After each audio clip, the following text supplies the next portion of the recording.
The Story of the Three Languages by Grimm's Fairy Tales.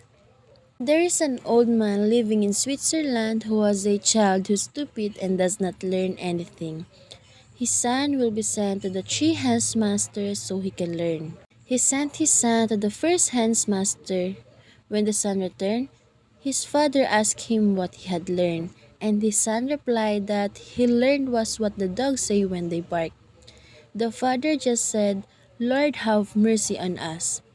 He again sent his son to the second hand's master. When his son returned, he immediately asked what he had learned. The son replied that he learned was what the bird says, and his father is angry and will send him to the third hand's master. But his father told him that if you still don't learn, I won't be your father again. The father sent his son to the third hand's master. When he got home, his father asked him again what he had learned.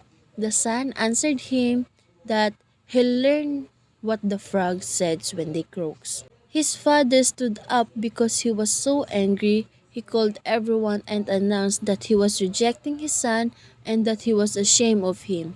He also ordered his men to take his son to the forest and kill him. The son was taken to the forest, but they could not kill him because of mercy. So they freed it and cut out the deer's tongue and eyes to show to the father that his son was dead. The man walked until he reached a tower and stayed there, but the staff warned him that the tower was full of stray dogs who bark and howl incessantly and that someone had to feed the dogs.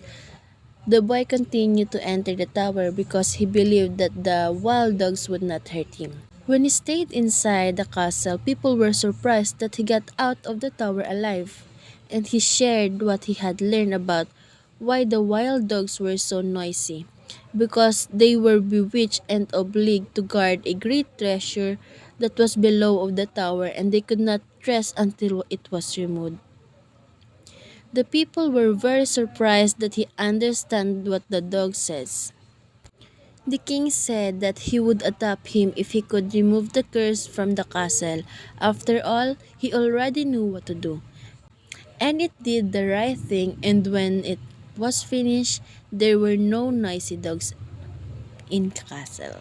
After some time, he thought that he would travel to Rome. On the way, he passed a swamp where many frogs sat laughing. He listened to them, and when he knew that they were saying, he thought even more and was sad because the Holy Pope of Rome has died. A young boy was chosen as Pope by a divine and miraculous token. Two white birds fly on his birds, and the ecclesiastic recognized the token and asked him if he would be Pope. The birds counseled him, and he agreed. He was appointed and consecrated, fulfilling his dream from the frogs. He had to sing to a mass, and the dove sat on his shoulder, telling him everything in his ears.